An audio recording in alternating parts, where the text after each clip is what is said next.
సరే మంచిదండి. తల స్మృతి చిన్న ప్రార్థన చేసుకుని వాటిలోకి.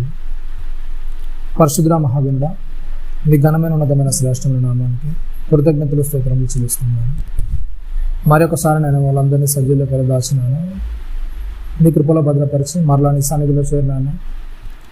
నీ వాక్కులను వినడానికి నాయన మమ్మల్ని సరి చేసుకోవడానికి మీరు ఇచ్చిన గొప్ప భాగ్యాన్ని బట్టి కృతజ్ఞతలు స్తోత్రాలు చెల్లిస్తున్నాను.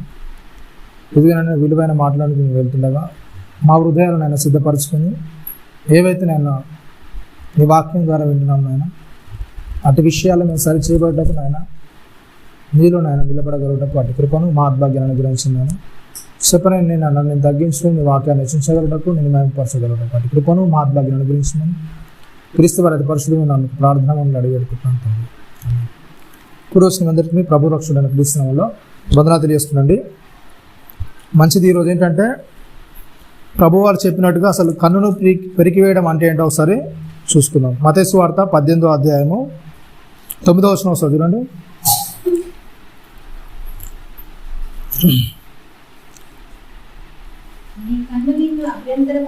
ఏంటంటే నీ కన్ను నేను అభ్యంతరపరిచినలా దాన్ని పెరికి నీ యుద్ధ నుండి పారవేయము.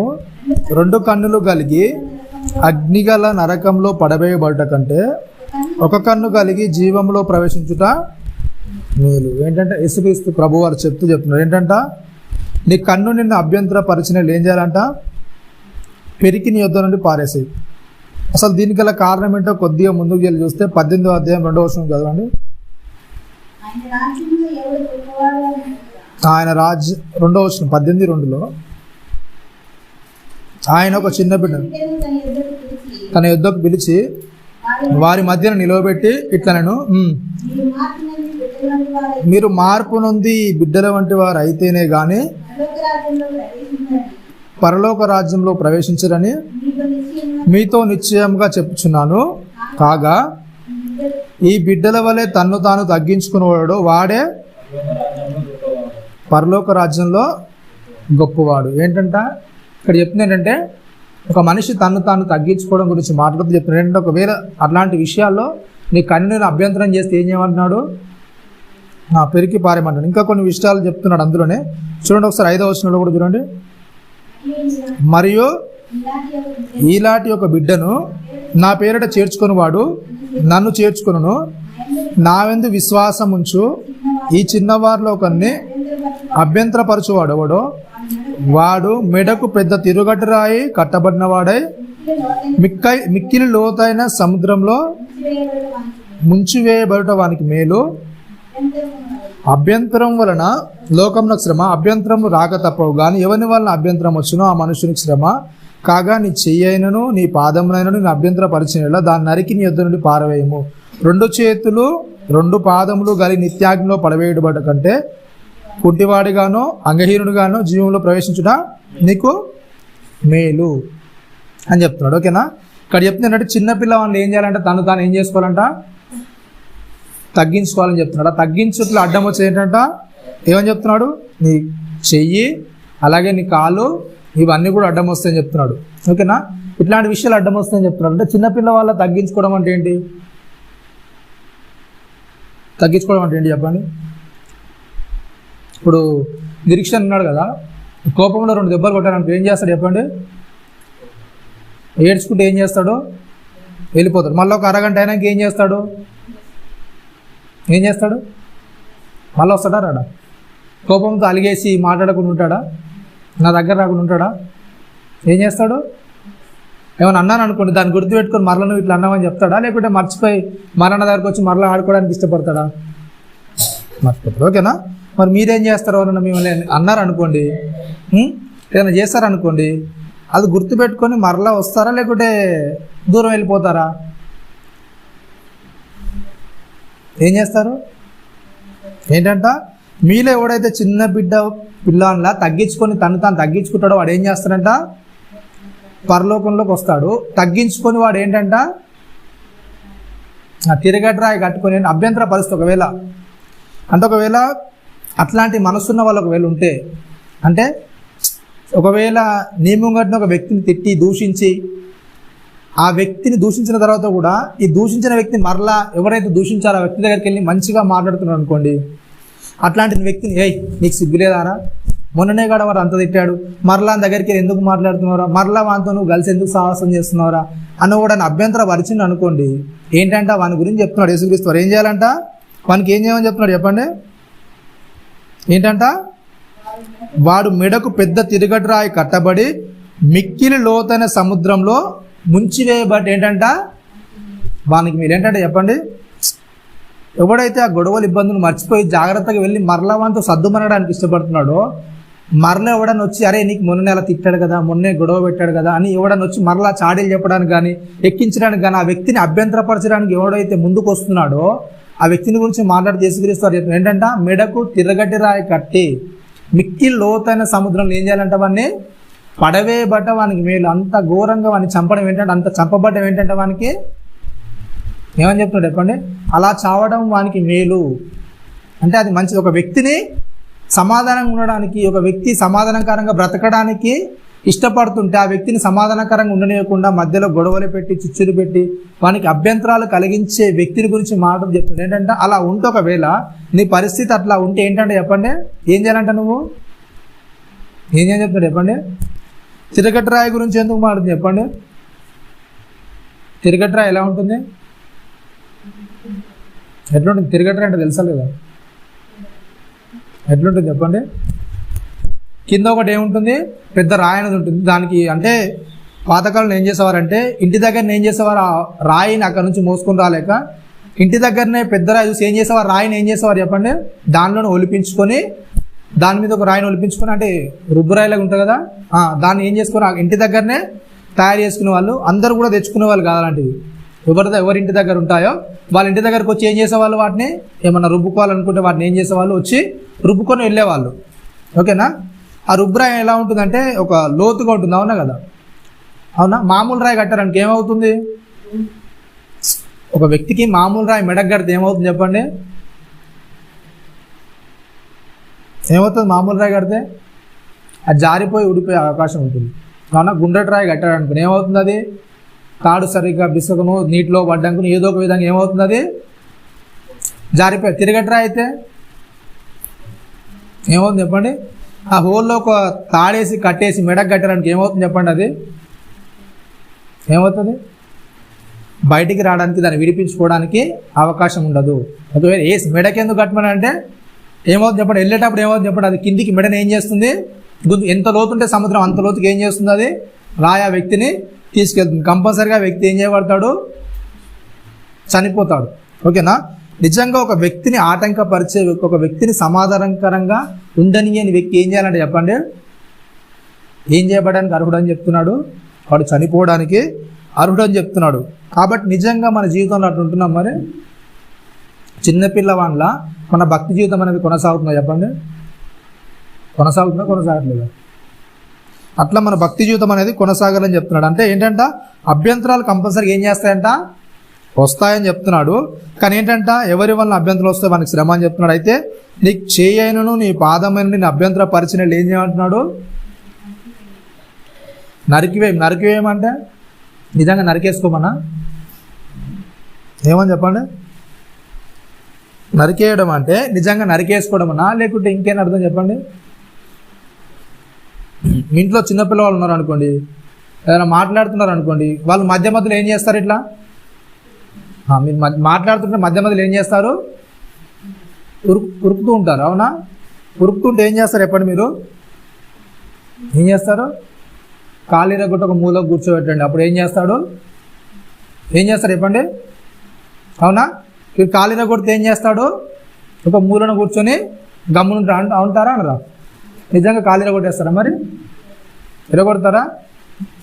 ఇంట్లో ఎవరు ఉన్నారు అనుకోండి, ఊక రిమోట్ అంటే మీ ఇప్పుడు టీవీలు బాగా అలవాటు కనుక ఊకే ఒక ఛానల్ మారుస్తున్నారు, ఒక ఛానల్ చూడకుండా ఏం చేస్తారు, రిమోట్ తీసుకుంటారా? రిమోట్ ఇవ్వకుండా ఏం చేస్తారు చెప్పండి?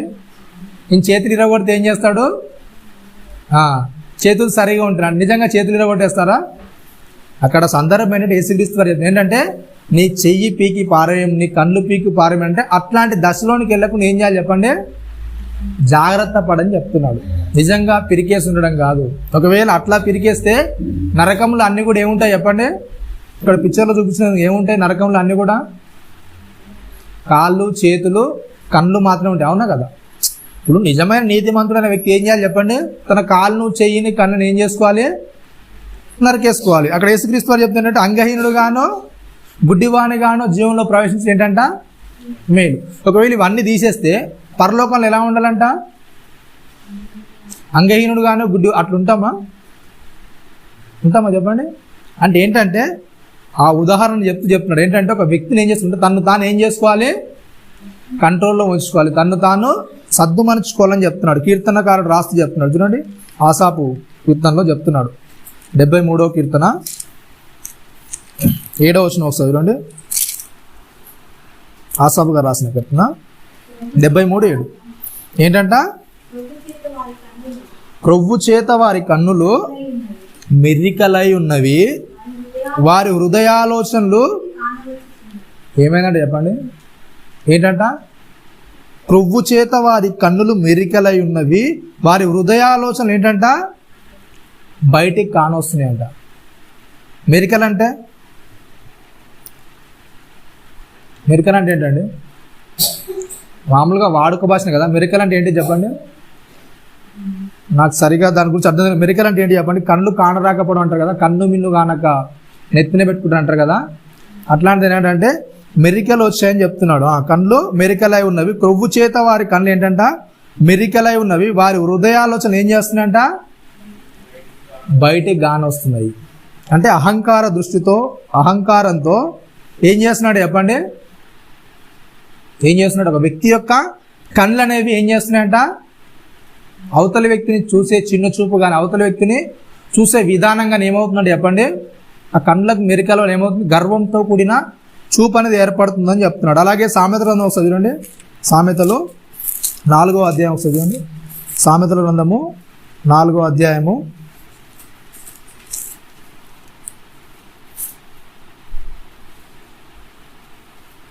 25వ వచనం చూడండి ఒకసారి. ఏంటంట? నీ కన్నులు ఇటు అటు చూడక సరిగాను, నీ కనురెప్పలు నీ ముందర సూటిగాను చూడ. ఏంటంటే చెప్పండి? నీ కన్నులు ఇటు అటు చూడక సరిగాను, నీ కనురెప్పల ముందర సూటిగాను చూడండి. కనురెప్పను సూటిగా చూడండి ఒకసారి. కనురెప్పలు ఒకసారి సూటిగా చూడండి. చూస్తారు? కనురెప్పలు సూటిగా చూడాలంటే ఏం చేయాలి? కనురెప్పలను సరిగా చూడాలంటే ఏం చేయాలి?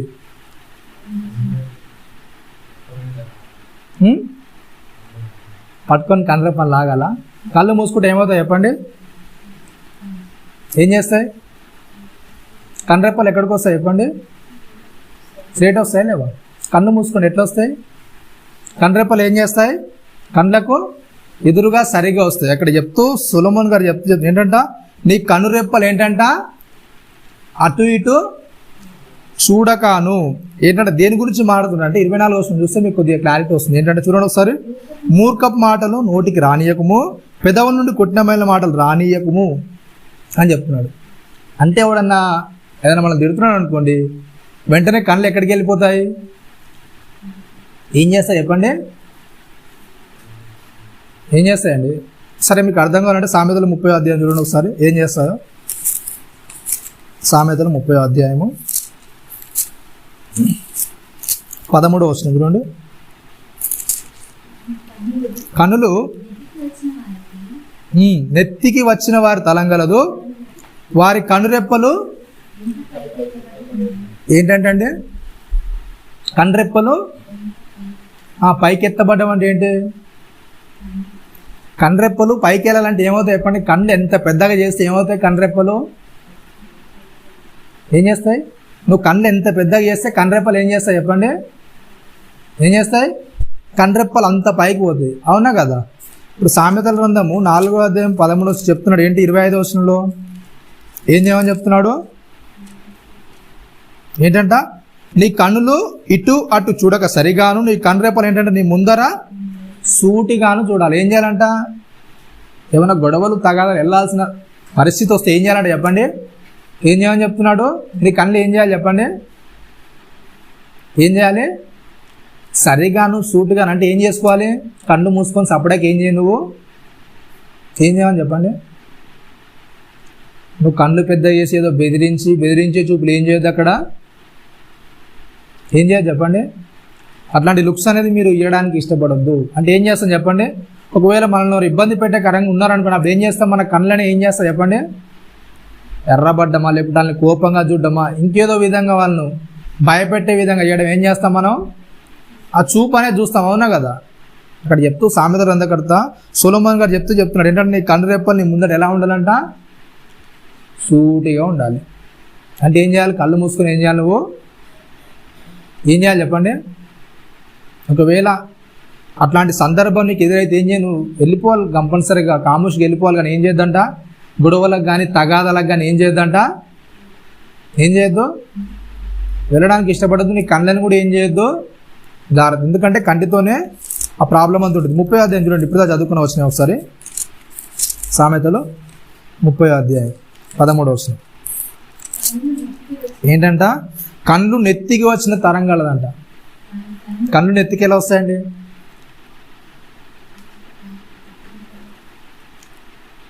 కళ్ళు నెత్తికి వచ్చిన తరం అంటే కళ్ళు నెత్తికి ఎట్లా వస్తాయి చెప్పండి? వస్తాయా రావు? మరి ఎవరి గురించి అంటాం కళ్ళు నెత్తికి వచ్చినాయి అని? ఎవరి గురించి మాట్లాడతారు చెప్పండి? కళ్ళు నెత్తికెక్కాయని ఎవరి గురించి మాట్లాడతాం? కళ్ళద్దాలు పెట్టుకొని పైన నెత్తి మీద పెట్టుకునే వాళ్ళని కళ్ళు నెత్తికి వచ్చినాయి అంటారా? మరి ఎవరి గురించి మాట్లాడతారు కళ్ళు నెత్తికి వచ్చినాయి అని?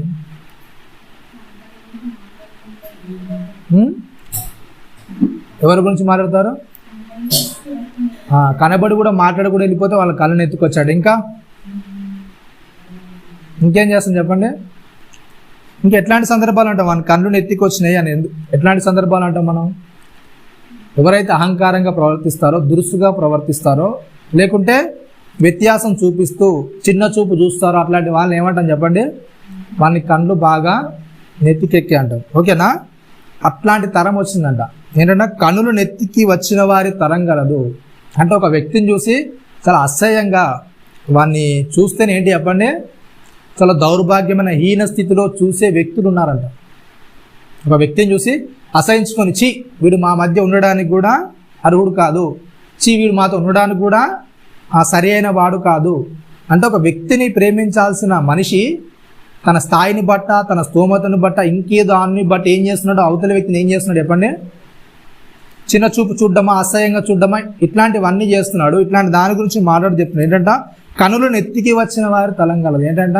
కన్ను నెత్తికి ఎక్కాయి. ఒక వ్యక్తి ఎప్పుడైతే నువ్వు స్థాయిని మరుస్తావో, ఎప్పుడైతే నువ్వు సాటి మనిషిని మరుస్తావో, అట్లాంటి వ్యక్తిని గురించి మాట్లాడి చెప్పిన ఏంటంటే కన్ను నెత్తికి వచ్చిన వరం. మీకు కన్ను నెత్తికి వచ్చాయి.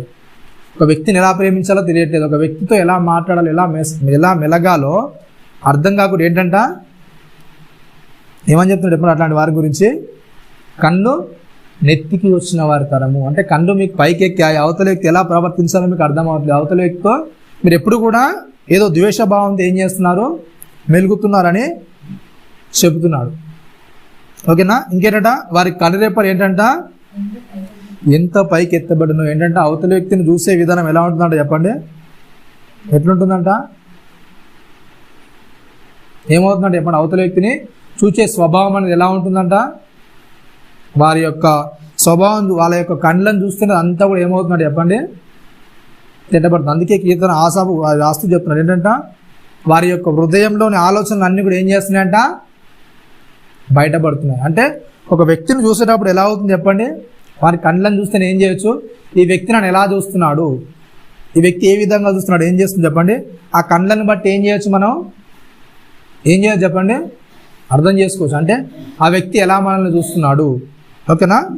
రైట్. ఎలా చూస్తారో కొద్దిగా అర్థం చేసుకోగలిగితే మనం, ఎవరు మనకు తెలిసిన బాగా వ్యక్తి ఉన్నాడు అనుకోండి, మంచి అంటే తెలిసిన వ్యక్తి ఉన్నాడు అనుకోండి, ఆ వ్యక్తికి ఏదైనా గాయమైంది అనుకోండి, ఆ వార్త మన దగ్గర రాగానే ఎలా ఉంటుంది చెప్పండి? మన కళ్ళు ఎట్లుంటాయండి? మన కళ్ళు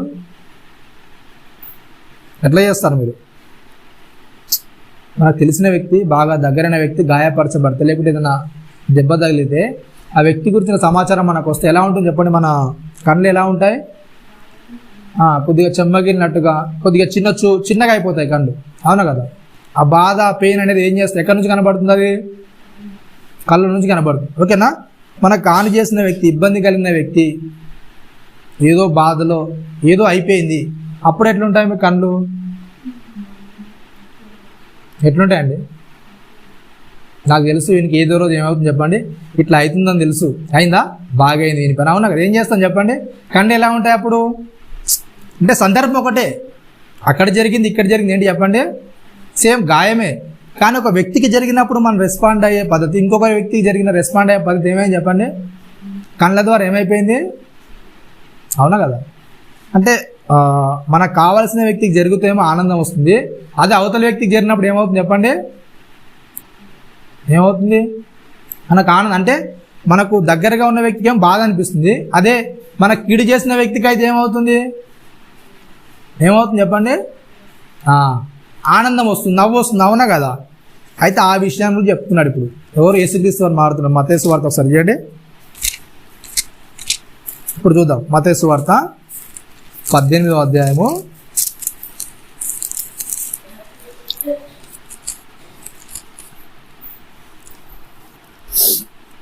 4వ వచనం నుండి. కాగా ఈ బిడ్డ వలె తన్ను తాను తగ్గించుకొని వాడెవడో వాడే పరలోక రాజ్యంలో గొప్పవాడు, మరియు ఇలాంటి బిడ్డను నా పేరిట చేర్చుకునివాడు నన్ను చేర్చుకును. నా యందు విశ్వాసం ఉంచి చిన్నవారిలో ఒక్కరిని అభ్యంతరపరిచిన వాడెవడో వాడు ఏంటంట, మెడకు పెద్ద తిరగట్టు రాయి కట్టబడిన వాడై మిక్కిలి లోతైన సముద్రంలో ముంచివేయబడట వానికి మేలు. అభ్యంతరములు లోకమునకు శ్రమ, అభ్యంతరములు రాక తప్పవు గాని ఎవని వలన అభ్యంతరం వచ్చినో ఆ మనుషునికి శ్రమ.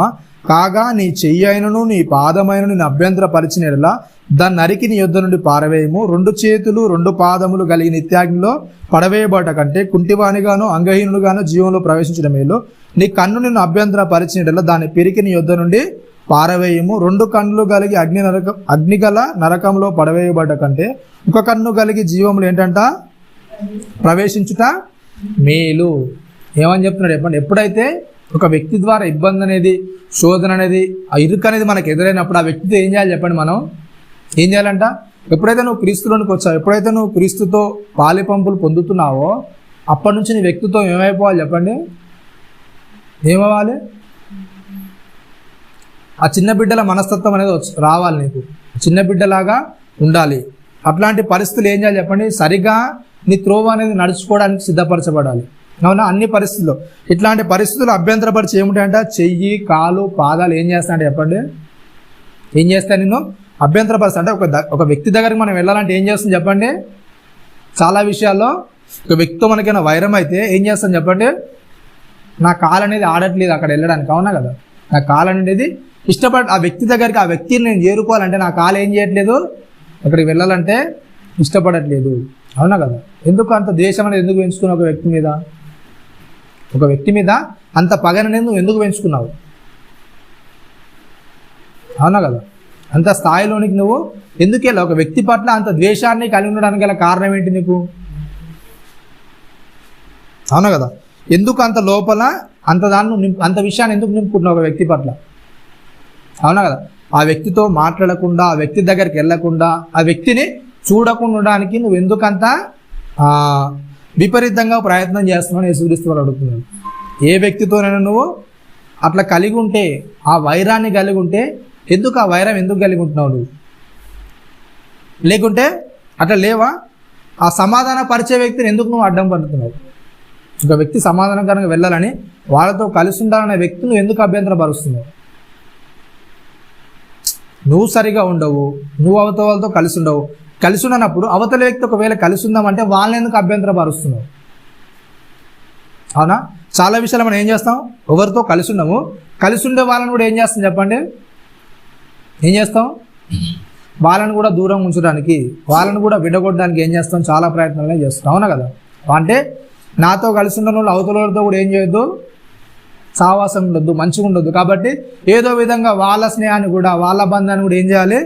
చెడగొట్టాలి అనే విధానాన్ని ఏం చేస్తాం మనం కలిగి ఉంటాం, అవునా కదా? అట్లాంటి పరిస్థితుల్లో మనం ఉంటాం. అట్లాంటి దాని గురించి చెప్తే ఎవరి వల్ల అభ్యంతరాలు వస్తే మనకి ఏంటంట శ్రమ వస్తుంది. అంటే అట్లాంటి పరిస్థితులు ఎప్పుడైతే మనం ఎదుర్కొంటాం, ఒక వ్యక్తి మీద ద్వేషాన్ని కానీ కోపాన్ని కానీ పెంచుకొని ఆ వ్యక్తితో మనం ప్రవర్తించడానికి ఎప్పుడైతే సిద్ధంగా ఉంటామో ఏం చేస్తాం చెప్పండి, దానివల్ల శ్రమ అనేది ఎదురవుతుందని చెప్తున్నాడు. మత్తయి సువార్త 5:29 చూడండి, ఇదే మాట మరలా చెప్తున్నాడు.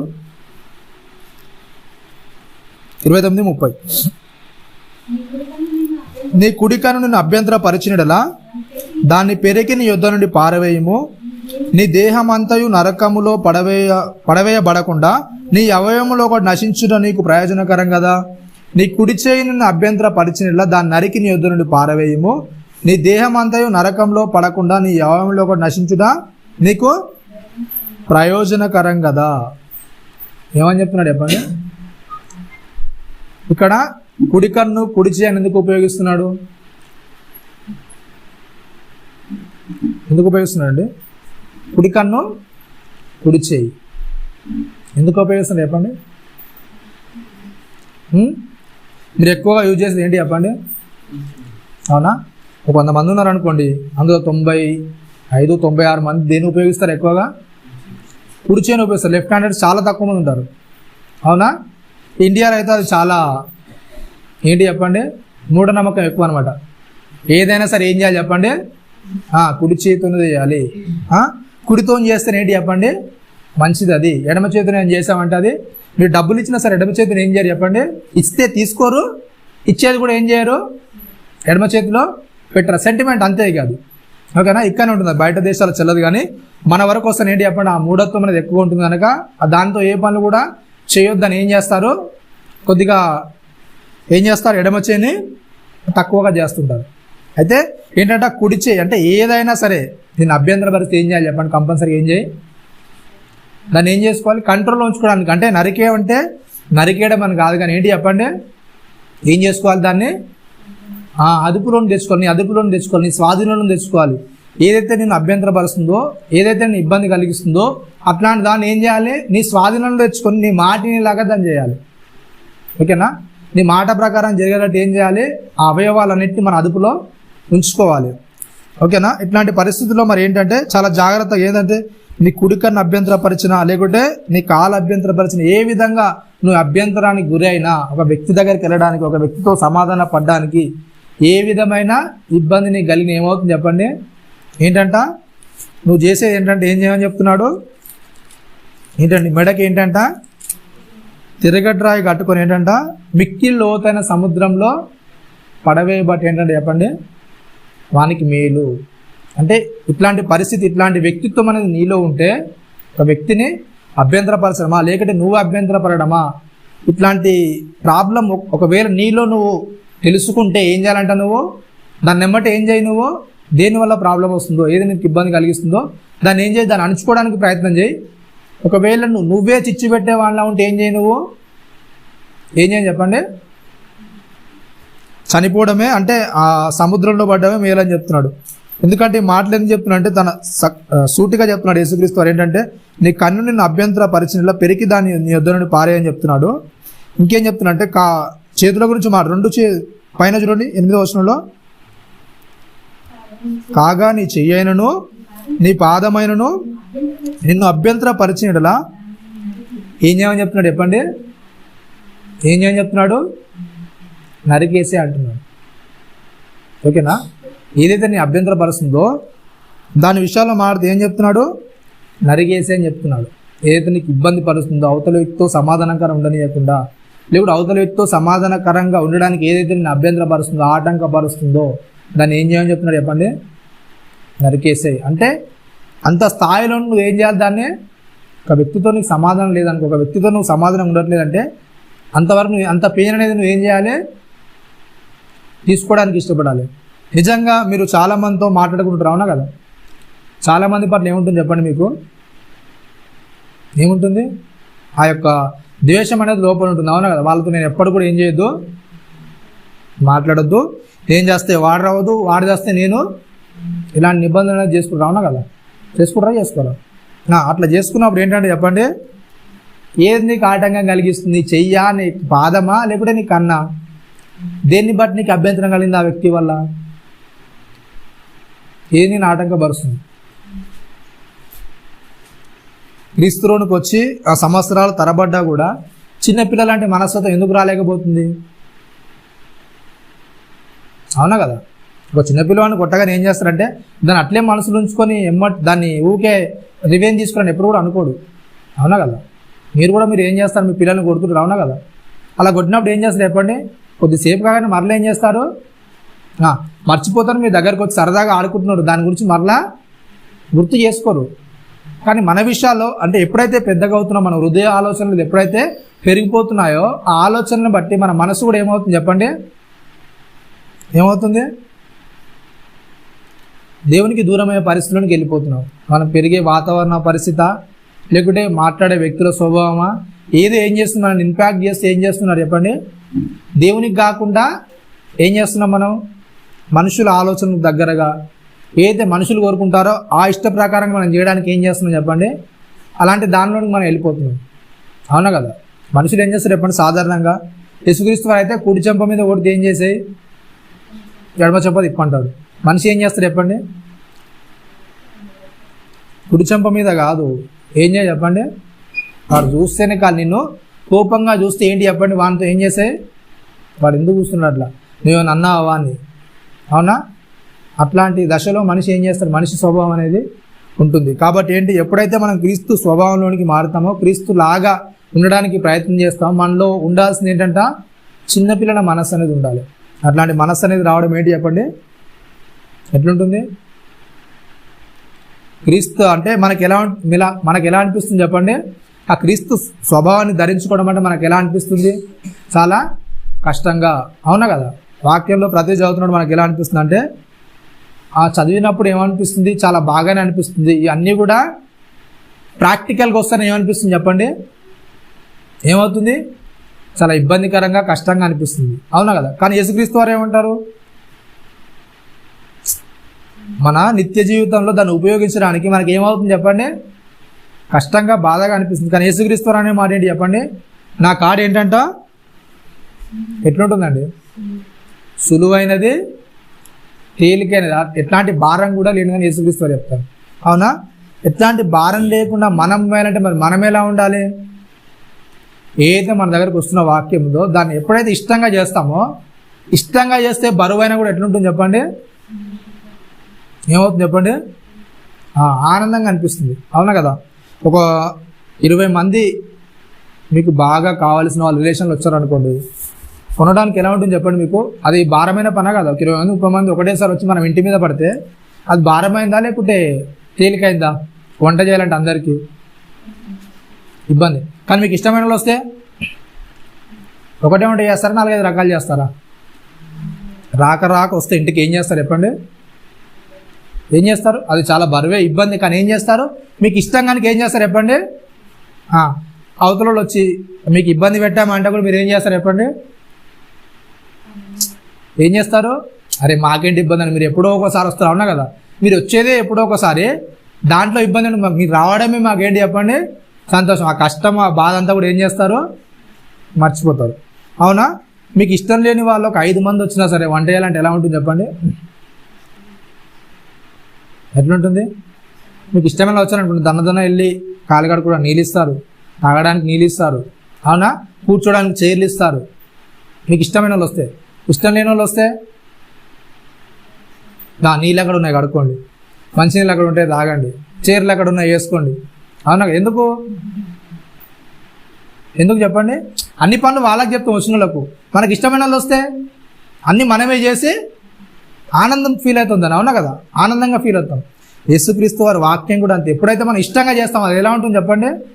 వాక్యం విషయంలో మనం ప్రవర్తించే విధానం కూడా ఇష్టంగా చేస్తే ఎట్లుంటుంది చెప్పండి? అది బరువే. కానీ ఏమవుతుంది చెప్పండి? అది మనం ఇష్టపడి చేస్తున్నాం కనుక తేలిగ్గా ఉంటుంది. భారం అనుకుంటే అది మనకు భారంగానే, బరువుగానే అనిపిస్తుంది. కనుక యేసుక్రీస్తు వారు ఏంటంట, నా కాడు ఏంటంట సులువుగాను, తేలిగ్గాను ఉంటుంది. ఎప్పుడైతే మీరు దాంట్లో ఆనందపడతారో అప్పుడు ఏం చేస్తారు చెప్పండి? దానిలో మీకు ఈజీగా వెళ్ళడానికి ఇష్టం ఉంటుంది. ఎప్పుడైతే అమ్మా ఇది నేను చెయ్యాలా, దీనికి నేను ఓర్చుకోవాలా, అని ఎప్పుడైతే మనం ఫీల్ అవుతామో అప్పుడు ఏం చేయాలని చెప్పండి, అది మనకు బరువుగానే భారంగానే అనిపిస్తుంది. కాబట్టి అట్లాంటి విషయాలు మనం చాలా జాగ్రత్తగా ఉండాలి. ఎప్పుడైతే మన కన్ను కానీ మన చేయి కానీ ఏదైతే మన అభ్యంతరపరుస్తాయో దాని విషయాలు ఏం చేయాలి చెప్పండి, చాలా జాగ్రత్త వహించాలి. ప్రతి వ్యక్తితో కూడా ఏం చేయాలి చెప్పండి, సమాధానంగా ఉండడానికి మనం ఎప్పుడు కూడా ఏం చేయాలంట, సమాధానం ఏం చేయాలి చెప్పండి, వెతికి వెంటాడాలి. ఓకేనా? ప్రతి వ్యక్తితో కూడా కలిసి ఉండడానికి మనం ప్రయత్నాలు చేయాలి. ఎప్పుడు కూడా ఏ వ్యక్తిని కూడా విడగొట్టడానికి కానీ మనం విడిపోవడానికి కానీ ఎట్లాంటి ప్రయత్నాలను ఎప్పుడు కూడా చేయొద్దు. అందరికీ తెలుసు భూమి మీద ఉండే ఆయుష్కాలము కొద్దిదని తెలుసు. మాటల వరకు వస్తాను ఏం చేస్తారు చెప్పండి, ఇంతలో కనబడి అంతలో మాయమైపోతామండి. అవునా? ఈ మాత్రం దానికి చిన్న చిన్న గొడవలు ఎందుకు, తగువులు ఎందుకు అంటారు. అవునా కదా? అందరూ అంటారా లేదా? అవునా? మరి మీ జీవితాల్లో గొడవలు తగులు ఏం లేవా? అవతలో చెప్తాను ఏం చేస్తారు చెప్పండి, సులువుగా చాలా ఈజీగా చెప్పేస్తారు. అవునా? చెప్పడం ఈజీ, కానీ మన జీవితాల్లో దాన్ని పాటించడం. ఏ వ్యక్తితో నీకు గొడవలు లేవా? అందరితో నువ్వు సమాధానంగా ఉన్నావా? అందరితో ప్రేమగా నడుచుకుంటున్నావా? అవునా కదా? ప్రతిదీ కూడా మనం ఏం చేసుకోవాలి, చెక్ చేసుకోవాలి మన జీవితాల్లో. ఎందుకంటే మనం ఉన్నదే అపోస్తులు చెప్పింది ఏంటి చెప్పండి, అంత్య దినాలని చెప్పారు. మరి మనం ఉన్నది ఇంకా, అవునా కదా? మనం ఉన్నది కూడా అంత్య దినాలు. ఎప్పుడైతే వాక్యాన్ని మనం హృదయంలో ఉంచుకుంటామో ఆ వాక్యం అనేది ఏం చేస్తుంది చెప్పండి, అందరితో కూడా ఏం చేస్తుంది, మనల్ని సమాధానం ఉంచడానికి ప్రయత్నం చేస్తుంది, సత్యంగా నడవడానికి ప్రయత్నం చేస్తుంది. వాక్యం అనేది ఎప్పుడైతే మనకు బరువుగా అనిపిస్తుందో అవతల వ్యక్తితో మనం ఏం చేయలేము, సమాధానంగా ఉండలేము, సరిగా ఉండలేము. ఏ మాట చెప్పినా మనకి ఏమొస్తుంది చెప్పండి, కోపము ద్వేషం అనేది వస్తుంటుంది. కాబట్టి ఇట్లాంటివన్నీ మన హృదయాల్లో ఉంచుకొని జాగ్రత్తగా మన భక్తి జీవితాన్ని సిద్ధపరచుకోవాలని కోరుకుంటూ చిన్న మాటలు ముగిస్తుంది. తల ఉంచుకొని ప్రార్థించుకుని, పరిశుద్ధుడా మహాగణుడా, ఇది ఘనమైన ఉన్నతమైన శ్రేష్టమైన నామానికి కృతజ్ఞతలు స్తోత్రములు చెల్లిస్తున్నాను. ఆయన విన్న మాటలు నాయన మా హృదయంలో ఫలించిన ఆయన నీ కొరకు నాయన మేము ఫలించగలిగిన ఆయన ఇదిగో నాయన క్రీస్తుకు అంటు కట్టబడి మాలో నాయన మీ యొక్క సద్విషయాలు నాయన మీ యొక్క మంచి ఆలోచనలు నాయన మేము పెంపొందించుకోగలటకు నీలో ఇంకా వృద్ధి చెందగలటకు అటు కృపను మా ఆత్భాగ్యం మనకు అనుగ్రహించిన ఆయన చెప్పనున్న పాఠ్యంతరంలో బలంలో తోడుగా ఉండి మీకు మహిమకరంగా జరిగే అటు కృపను మా ఆత్భాగ్యం మనకు అనుగ్రహించమని క్రీస్తు వారి అతి పరిశుద్ధమైన నామమున ప్రార్థన మనం అడుగుపెట్టుకుంటున్నాం తల్లి. అందరికీ ఉన్నాం.